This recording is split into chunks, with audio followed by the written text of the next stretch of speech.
Hello बच्चा party. तो क्या हालचाल, आप सब कैसे हैं? उम्मीद करते हैं आप लोग अच्छे होंगे और पढ़ाई भी कर रहे होंगे। तो इससे पहले हम लोग पर्यावरण का लेक्चर नंबर 1 और 2 देख चुके हैं। आज देखते हैं हम लोग लेक्चर नंबर 3। इसमें हम लोग पूरा चैप्टर कंप्लीट करेंगे। टॉपिक का नाम क्या है? आहार श्रृंखला। टॉपिक का नाम क्या है? आहार श्रृंखला। पीछे के लिए क्लास में हम लोग पढ़े होंगे पारिस्थितिक तंत्र। एक पारिस्थितिक तंत्र में ऊर्जा का यानी एनर्जी का एक पथ यानी एक ही रास्ते में क्या होता है, उसका प्रवाह होता है। उसमें स्थित श्रृंखलाबद्ध तरीके से जुड़े, श्रृंखला में क्या होता है? कतार से जुड़े जीवों के द्वारा होता है। जीवों की इस श्रृंखला को क्या बोलते हैं? आहार श्रृंखला कहते हैं। जैसे दिया हुआ घास स्थल यानी घास पर जो होगा पारिस्थितिक तंत्र, उसे क्या बोलते हैं? Grass land ecosystem. कौन कौन उसमें आएगा? घास, ग्रास ऊपर, मेढक, सर्प और गीध। ये मिलकर क्या बनाएगा? आहार श्रृंखला बनाएगा। क्या बनाएगा? आहार श्रृंखला बनाएगा। और किस पर? घास स्थली पर यानी ग्रास लैंड पर बनाएगा।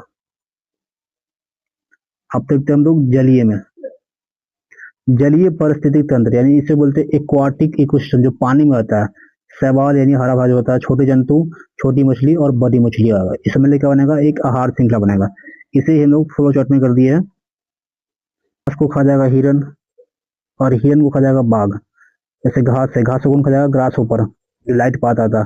ऐसे कौन खा जाएगा? मेढक, मेढक को कौन खा जाएगा? सांप, सांप को कौन खा जाएगा? गीध। जैसे पौधे है, पौधे को कौन खा जाएगा? कृमि, कृमि को कौन खाएगा? चिड़िया। और चिड़िया कौन खा जाएगा? बिल्ली खा जाएगा। ये सब मिलकर क्या बनाता है? आहार श्रृंखला बनाते हैं। क्या बनाएगा? आहार श्रृंखला। आगे देखते हैं एक और। जैसे शैवाल ये है, इसे कौन खाएगा? छोटे जंतु। उसे कौन खाएगा? छोटी मछली। और उसे फिर बड़ी मछली, और उसे फिर मांसाहारी कोई पक्षी आएगा जैसे गीद ना, गीद और चील, जिसे आता है मांसाहारी पक्षी में। हम लोग देख चुके हैं आहार श्रृंखला। आप देखते हैं आहार जाल। पारिस्थितिक तंत्र में एक साथ कई आहार श्रृंखलाएं पाई जाती है। बहुत सारे आहार श्रृंखला पाई जाती है। ये श्रृंखलाएं हमेशा सीधी न होकर एक दूसरे से आरे तिरछे जुड़कर एक जाल सा बनाती है। उसे क्या बोलते हैं? आहार जाल बोलते हैं। एग्जाम्पल लिखते हैं। जैसे एक पौधा है, पौधा को खा जाएगा ग्रास ऊपर, और ग्रास ऊपर को ये बाज भी खा सकता है। ग्रास ऊपर कौन खाएगा? गिरगिट, और गिरगिट को बाज भी खा सकता है। पौधे कौन खाएगा? खरगोश, और खरगोश को बाज भी खा सकता है। आगे लिखा हुआ पौधे कौन खाएगा? चूहा खाएगा। चूहे को सांप भी खा सकता है और सांप को बाज भी खा सकता है। चूहा को डायरेक्ट यहाँ से बाज भी खा सकता है। चूहा को यहाँ से डायरेक्ट बाज भी खा सकता है। इसी को हम लोग लाइन में कर दिए है। जैसे पौधे कौन खाएगा? ग्रास ऊपर, ग्रास ऊपर को बाज। पौधे को कौन खाएगा? ग्रास ऊपर, ग्रास ऊपर को गिरगिट, गिरगिट को बाज खा जाएगा। पौधे को खाएगा खरगोश, खरगोश को खा जाएगा बाज। पौधे हैं, पौधे को खाएगा चूहा, चूहा को खाएगा सर्प, सर्प यानी सांप, और सांप को खा जाएगा बाज। पौधे को खाएगा चूहा, चूहा को खा जाएगा बाज। इस सब मिलकर क्या बना रहा है? आहार जाल बना रहा है, एक जाल टाइप का। अगला टॉपिक है पोषी स्तर। पोषी स्तर जैसे बोलते ट्रॉफिक लेवल। आहार श्रृंखला में कई स्तर होते हैं। आहार श्रृंखला में कई स्तर होते हैं तथा हर स्तर पर भोजन ऊर्जा का हस्तांतरण होता है, यानी बदलाव होता रहता है। इन्हीं स्तरों को बोलते हैं हम लोग पोषी स्तर बोलते हैं। जैसे आगे लिखा हो प्रथम पोषी स्तर। प्रथम पोषी स्तर, इसमें कौन आएगा? उत्पादक, है ना, यानी हरे पौधे आएगा। फिर आगे आएगा द्वितीय पोषी स्तर। इसमें कौन आएगा? जितना भी होता है शाकाहारी जंतु उसमें आएगा। इसे क्या बोलते हैं हम लोग? प्राथमिक उपभोक्ता भी इसे ही बोलते हैं। फिर आएगा तृतीय पोषी स्तर। कौन आएगा? तृतीय पोषी स्तर। इसमें कौन आता है? मांसाहारी जंतु। कौन आएगा?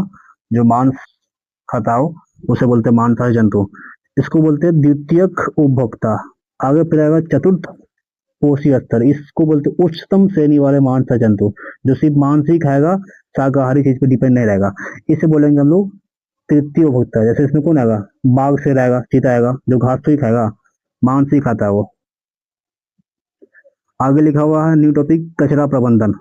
कचरा प्रबंधन, कचरे को एक जगह इकट्ठा कर, कचरा को एक जगह इकट्ठा कर उसका वैज्ञानिक तरीके से समुचित निपटारा, उसको खत्म करेंगे वैज्ञानिक साइंटिफिक तरीके से, तो उसे क्या बोलते हैं हम लोग? कचरा प्रबंधन बोलते हैं।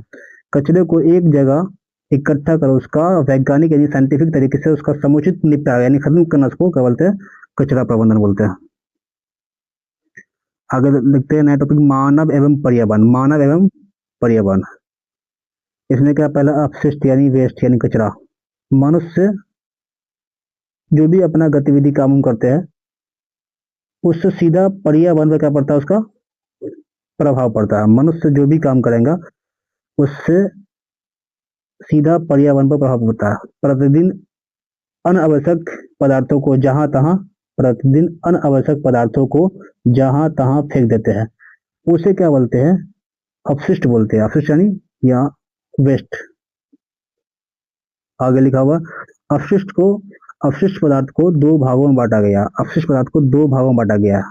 अपशिष्ट पदार्थ को दो भागों में बांटा गया। नंबर एक, जैव निम्नीकरण। पहला क्या लिखा हुआ है? जैव निम्नीकरण। पहला जैव निम्नीकरण, ऐसे पदार्थ जिन्हें जैविक अपघटन के द्वारा इस पुनः उपयोग में आने वाले पदार्थों में बदल लिया जाता है, वह निम्नीकरण अपशिष्ट कहलाता है। जिसे क्या बोलेंगे? जो दोबारा उपयोग में आएगा उसे क्या बोलेंगे? जैव निम्नीकरण अपशिष्ट। एग्जाम्पल में मल मूत्र वाहित मल अपशिष्ट, कागज, कपास से निर्मित कपड़े, जंतु एवं पेड़ पौधे के मृत अवशेष, घरेलू पदार्थ, ये सब क्या है कि इसको हम लोग दोबारा किसी न किसी फॉर्मेट में इसका पुनः उपयोग में ला सकते हैं। आगे लिखा जैव अनिम्नीकरण।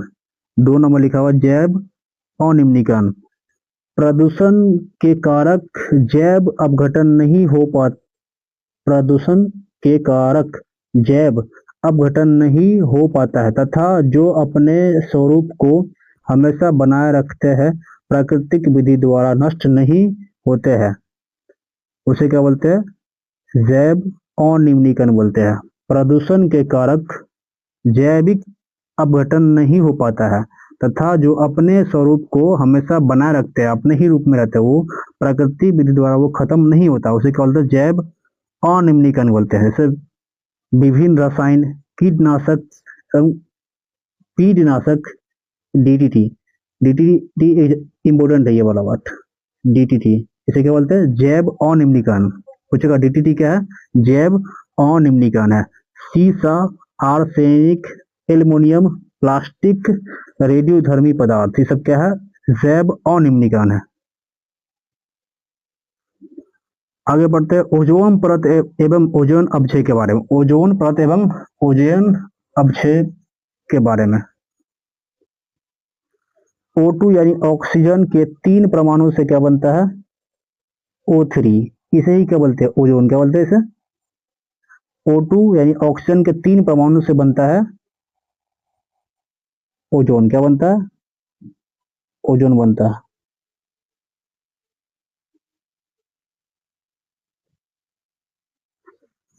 O2 के 3 परमाणु से क्या बनता है?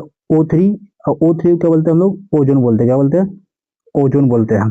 वायुमंडल में 15 से 50 किलोमीटर ऊंचाई वाले क्षेत्र में पाया जाता है। पृथ्वी पर रहने वाले जीवधारी, जो भी जीव है, के लिए अत्यंत क्या ये महत्वपूर्ण है। सूर्य के प्रकाश से जो हानिकारक पैराबैंगनी किरणें निकलती है वो अवशोषित करता है। और इस पैराबैंगनी किरण से मनुष्य में त्वचा कैंसर, मोतियाबिंद हो सकते हैं। इंपोर्टेंट है ये। पैराबैंगनी किरण से त्वचा कैंसर और मोतियाबिंद हो सकते हैं। O2 इस पे पैराबैंगनी किरण पड़ेगा तो ये 2 पार्ट में टूट जाएगा, O और O। और O में फिर ऑक्सीजन मिला देंगे तो क्या बन जाएगा? O3। इसे क्या बोलते हैं? ओजोन बांध है। इसे ही ओजोन बोलते हैं। कुछ रसायन जैसे FC लिखा हुआ, कुछ रसायन फ्लोरोकार्बन, CFC क्लोरोफ्लोरोकार्बन, ये इंपॉर्टेंट है।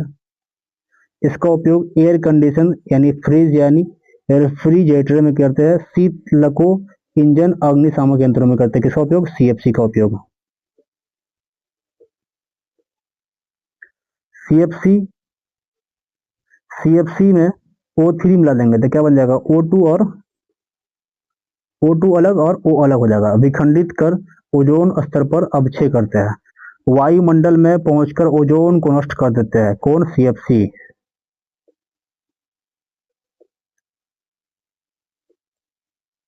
झागदार शेविंग क्रीम, कीटनाशी, गंधहारक कुछ सेंट आदि डिब्बों में आते हैं और फुहारा या झाग के रूप में निकलते हैं। इसे क्या बोलते हैं हम लोग, एरोसोल बोलते हैं।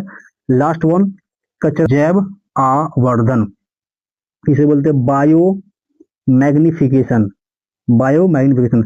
जैव अनिम्नीकरण, जो पीछे पढ़ा था, जैव अनिम्नीकरण पदार्थों की मात्रा पहले पोषी स्तर से अगले पोषी स्तर में क्रमशः बढ़ती है। जो पढ़ाए थे पोषी स्तर, प्रथम द्वितीय तृतीय से पढ़ाए थे ना, और लास्ट में चतुर्थ पढ़ाए थे।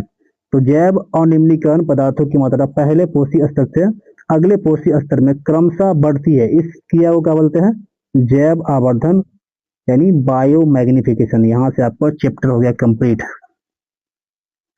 यहाँ से आपका चैप्टर कंप्लीट हो गया।